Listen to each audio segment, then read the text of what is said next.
আমাদের বিদ্যমান ইলেকশনের পরিবর্তে এখন যে নতুন পদ্ধতি নিয়ে ভাবা হচ্ছে, সেখানে বেশিরভাগ রাজনৈতিক দল একমত। সেইখানে নির্বাচন কমিশন যদি এ ধরনের কথা বলে থাকে যে তারা এই মুহূর্তে জাতীয় নির্বাচনে ভাবছে, এই ধরনের কথা কিন্তু তারা বলতে পারে না, কারণ আলোচনা হচ্ছে অনগোয়িং।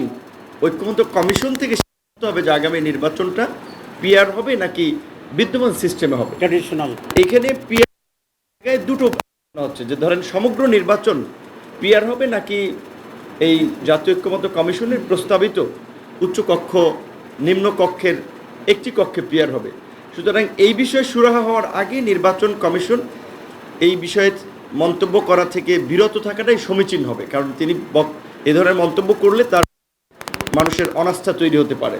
কারণ গত 1 বছর ধরে জাতীয় আপনার স্থানীয় সরকারের জনপ্রতিনিধি নাই, যার ফলে মানুষ এটা চরম ভোগান্তির শিকার করছেন যে সরকারের কর্মকাণ্ড মানুষের সামনে যেভাবে দৃশ্যমান হওয়া দরকার, নির্বাচিত প্রতিনিধি না থাকার ফলে সেটিও হচ্ছে না।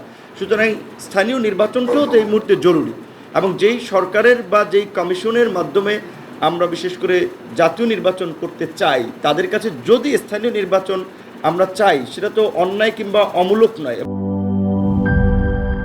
একনল অ্যাডভান্সড হাইজিন সোপ, এবার জীবাণু ধুলাবালি ঘাম ক্লিন বোল্ড।